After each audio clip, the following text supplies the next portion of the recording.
There's a bar in a movie where the band plays behind chicken wire to protect themselves from the bottles. Roadhouse landed in theaters in May 1989 and turned bar fighting into a philosophy. Patrick Swayze played James Dalton, a bouncer with an NYU philosophy degree, a reputation that walks into every room 30 seconds before he does, and a documented history of ending fights in ways that stay with you. Sam Elliott was Wade Garrett, his aging mentor who looks like he was carved out of saddle leather and regret. Kelly Lynch was Doc, the only person in Jasper, Missouri who went to medical school. And Ben Gazzara played Brad Wesley, a corrupt businessman who runs the whole town and owns a monster truck, because of course he does. Directed by Rowdy Harrington and produced by Joel Silver, Roadhouse cost $15 million, grossed $61 million worldwide, earned 5 Razzie nominations, including Worst Picture, and was described by critics in terms that would have ended most careers. Today, we're counting down 15 wild facts you didn't know about Roadhouse, the casting conversation that ended with 5 words and a closed door, the deleted scene hiding in plain sight every time you watch the film, and why a Razzie-nominated bar fight movie ended up inside a mandatory NYPD training program for 22,000 officers. Before we dive in, hit like and subscribe for more deep dives into the movies that shape us, and share this with the friend who still says, "Be nice," every time a situation turns ugly. Let's get into the countdown with number 15. Number 15, Rowdy Harrington tried to walk away from his only classic. Rowdy Harrington had just finished his debut feature, Jack's Back, a James Spader thriller, when the Roadhouse script landed on his desk. He read it and thought it had gone too far, too broad, too vulgar, too much of everything. He told Joel Silver he wasn't sure he could do it. Silver summoned him to a midnight meeting at the 20th Century Fox lot. It was 1988. Literal Die Hard was shooting in the background. With that production in the air around them, Silver made his case. "I think you can do something with it," Harrington remembered Silver saying, and then, "I need you to do this." Harrington saw something in it Silver didn't.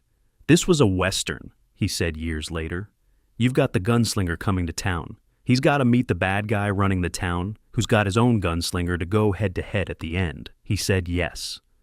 The night before his first day on set, Harrington's whole family got food poisoning at dinner. He lay awake convinced he was going to show up to his first major studio production and vomit in front of hundreds of crew members. He didn't. He swallowed it and called action. Roadhouse came out. Critics savaged it. Striking Distance with Bruce Willis, a Cuba Gooding Jr. boxing film, a Bobby Jones golf biopic. None of them landed. None of them are what anyone remembers. Roadhouse is the only thing the world will associate with Rowdy Harrington, and it's the one he tried to walk away from. Number 14, the deleted scene that explains Wade's tattoo. Harrington's first cut of Roadhouse was significantly longer than the 114 minutes you've seen.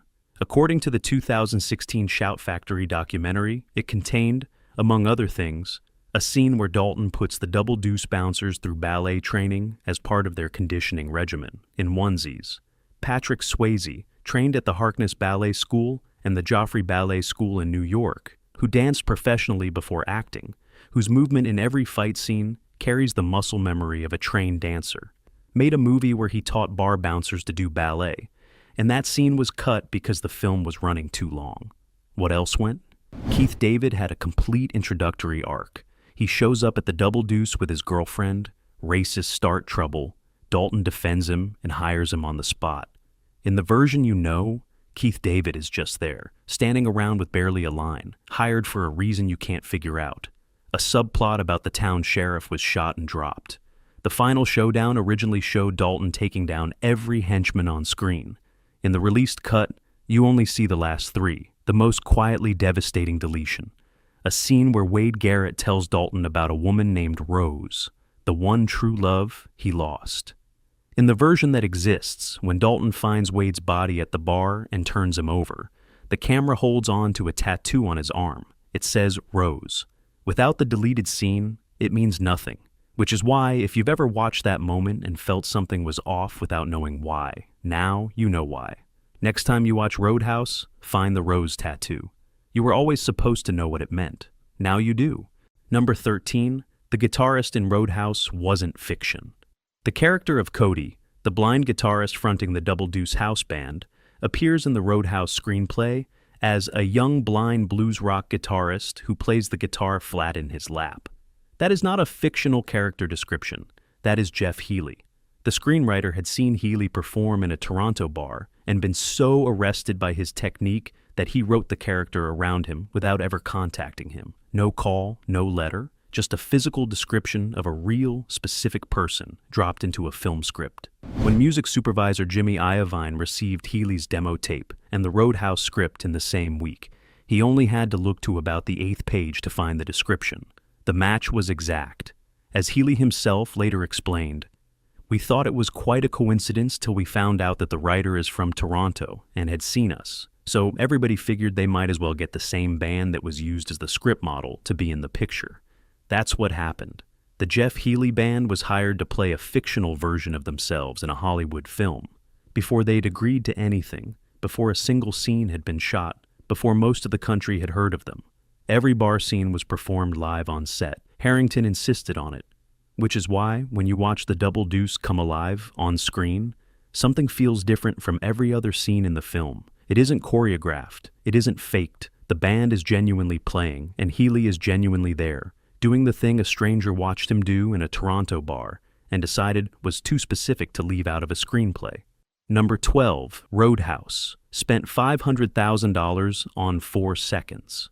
The car dealership sequence exists because Brad Wesley needs to demonstrate what happens to people in Jasper who don't cooperate. A monster truck through the showroom front makes the point. Bigfoot number 7, a Ford on 66-inch tires, was constructed from scratch in May 1988, specifically for this scene. It didn't exist before Roadhouse. Driver Jim Kramer blasted through the showroom, crushed 4 station wagons, and came out the other side. 1 take, 7 cameras, $500,000.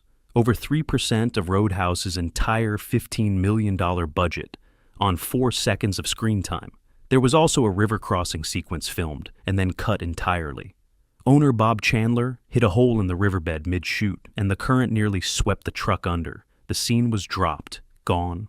Bigfoot number 7 then appeared in Tango and Cash that same year, with Chandler himself at the wheel, toured Australia for 4 months in 1991, and toured New Zealand in 1992 and 1993. It now lives in a car museum in Roscoe, Illinois. The truck built for a single scene in a Worst Picture nominee has outlasted the critical reputation of every person who dismissed the film that commissioned it. 4 seconds on screen, 2 continents afterward. Number 11, the villain James Garner refused to play. When it came time to cast Roadhouse's villain, Brad Wesley, the corrupt businessman who runs the town, Rowdy Harrington's first choice was James Garner. Joel Silver ran his full pitch. Die Hard. Lethal Weapon, Predator, the whole resume. Garner listened to all of it. When Silver finished, Garner said 4 words. "Success don't interest me." Stood up and left. Ben Gazzara got the role instead. Gazzara was a serious actor. He'd worked with John Cassavetes, done major stage work, spent decades building a career in films that got reviewed with adjectives like distinguished. He played a small-town extortion boss with complete, straight-faced gravity. His Razzie nomination for Worst Supporting Actor is one of the most incorrect awards in the history of that ceremony. Wesley is frightening precisely because Gazzara plays him as a man who has never doubted, not once, that he deserves everything he has. The film also went through 2 leading ladies before it found its cast.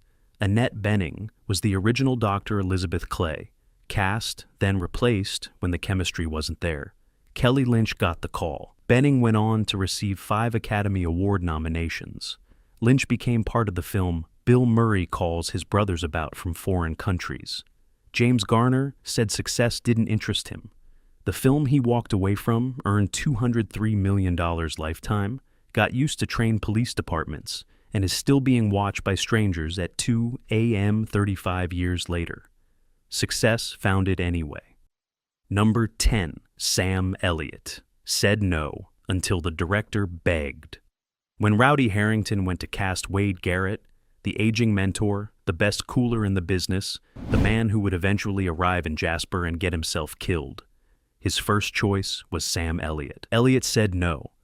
Harrington took him to lunch, sat across from him, and told Elliott plainly that he needed him, that without him, the whole thing fell apart. Elliott took the part. He later told Vulture he wasn't so good in it. And yet, Wade Garrett is the character most Roadhouse fans quote first.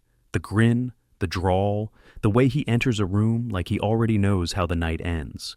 Joel Silver cast Elliott specifically because of his baggage, his word.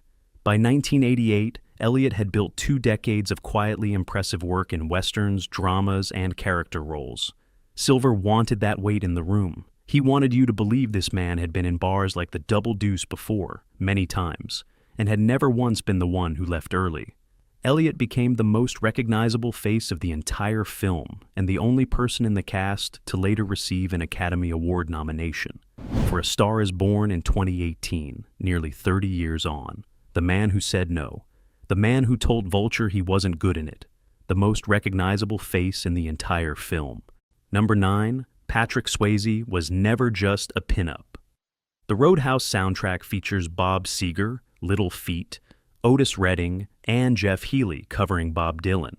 Patrick Swayze co-wrote a song called Cliff's Edge with Bob Marlette and Stacey Weidlitz, and sang 2 tracks for the album. The Cobuzz review noted that Cliff's Edge features, believe it or not, the album's best hook.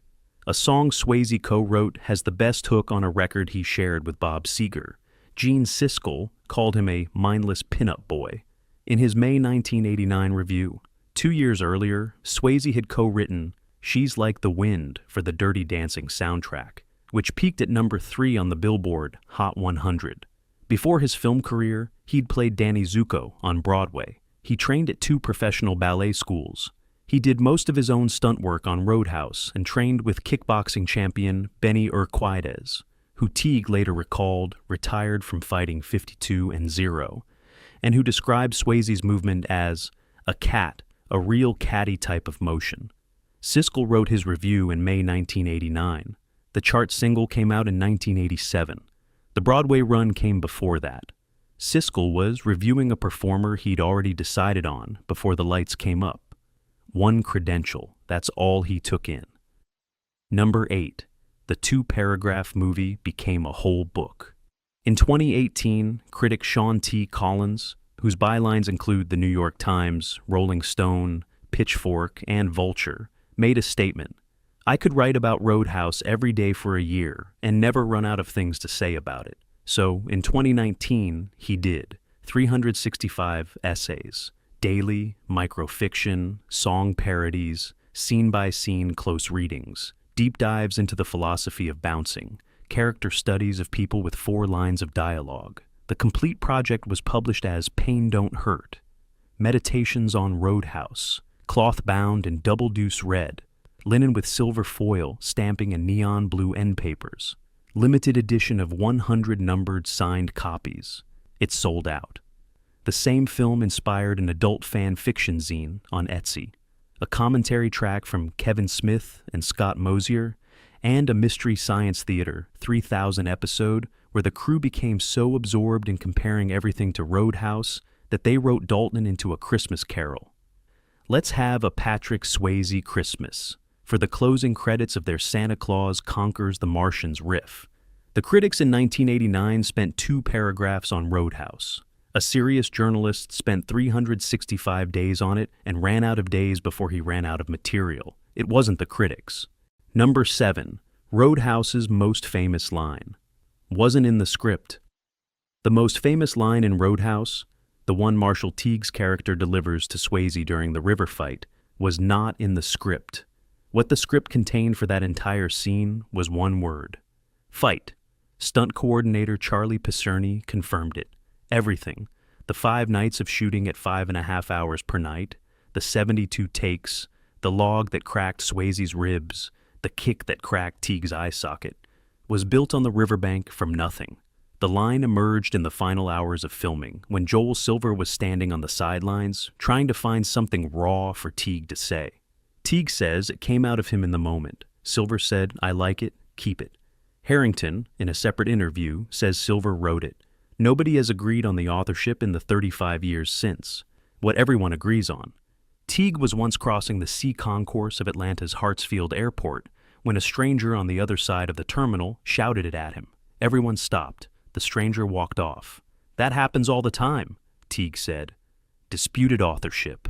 No written dialogue. Worst screenplay nominee, still quoted in airports 35 years later. Number 6. Swayze and Teague stopped acting in the river fight. Swayze and Marshal Teague arrived on set and made an unspoken agreement without discussing it. Not one word to each other. No greeting, no acknowledgement.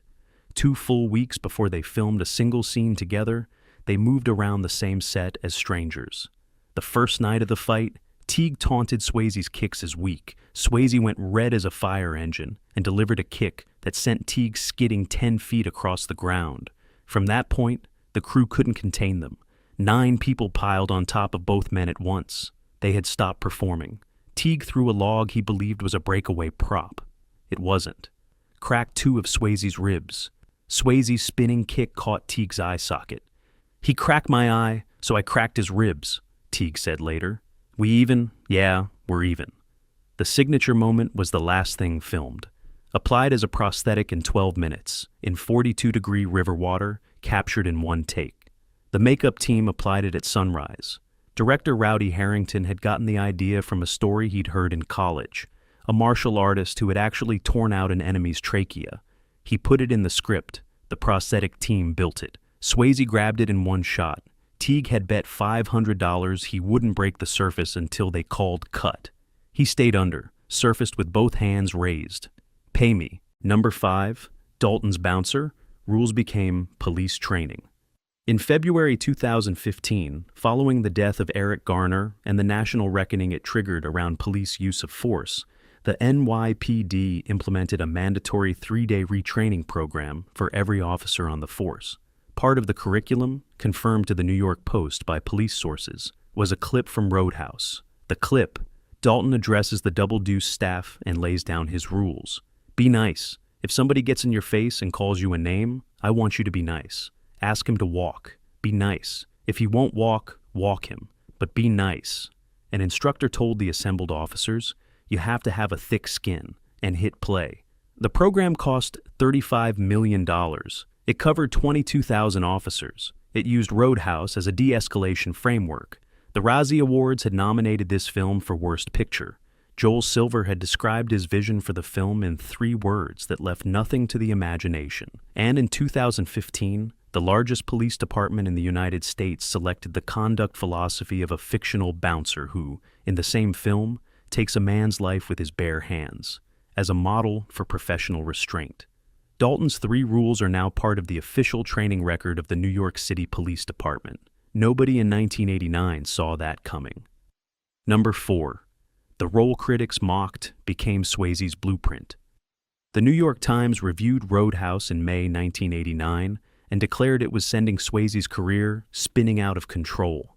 In 1991, Swayze appeared in Point Break as Bodie, a philosophical surfer who robs banks in a president mask and delivers monologues about the ocean as a spiritual force with total conviction. It became one of the defining cult films of the decade and the role many consider his best. Bodie needed an actor who could carry physical authority and earnest philosophy simultaneously, without the seams showing. Swayze never did that.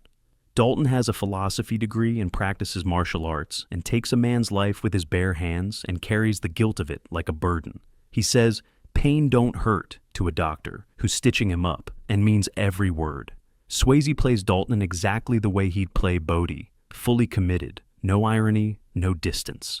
The film critics used as evidence of his collapse was the demonstration reel for what came next. Number 3. The Roadhouse Prank. Call that never ends. Kelly Lynch is married to screenwriter Mitch Glazer, who co-wrote Bill Murray's 1988 film Scrooged. Murray has had a direct line to that household for decades. And every time Roadhouse airs, Murray, or one of his brothers, calls Glazer. The message is always some version of, Patrick Swayze is with your wife right now. They're doing it. He's throwing her against the rocks. He once called from Russia specifically for this. Lynch told the AV Club in 2012 that all the brothers participate.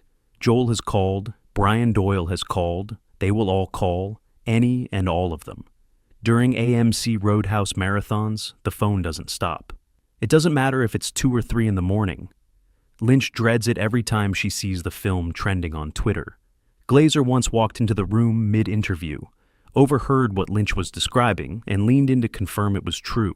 Murray confirmed the whole tradition when asked. He keeps calling. Doesn't matter what time it is. It doesn't matter what country. Number 2, Roadhouse became Jeff Healey's biggest stage. Jeff Healey lost his eyes before his first birthday. Retinoblastoma, a rare eye cancer caught too late, spread before anyone could stop it. At age 3, someone handed him a guitar. He laid it flat across his lap and started figuring it out the only way available to him. He thought that was how everyone played. He never questioned it. For years, he assumed the whole world held a guitar that way. By the time Roadhouse filmed in 1988, he was 22. His debut album, See the Light, was still months from release. It came out in September of that year and went platinum in the US. He was simultaneously recording its tracks and the Roadhouse soundtrack in the same sessions in the same year. The band had gone from playing bars in Toronto to a Hollywood film set in less time than it takes most acts to finish a first record. Roadhouse gave Healey an audience he never would have reached otherwise. The film played everywhere: theaters, cable, VHS, late night, carrying the Double Deuce bar scenes with it. Every one of those scenes was performed live on set. What you're watching is not a recreation. It's a performance. He died on March 2nd, 2008, 41 years old. The retinoblastoma that had been treated in infancy came back in his bone marrow. He had been fighting it for years before it finished. Roadhouse was the largest audience Jeff Healey ever reached. It still is. Number 1, the movie critics mocked became cable royalty. 5 Razzie nominations, 36 out of 100 on Metacritic. Gene Siskel called Swayze a mindless pinup boy. The New York Times said it made his career look like a bad joke. Roger Ebert called it good bad and refused to commit. All of this was written in May 1989. Between September 2019 and July 2020, Roadhouse became the most watched movie on basic cable, ahead of Jumanji, ahead of Gladiator, ahead of Ace Ventura, ahead of The Shawshank Redemption.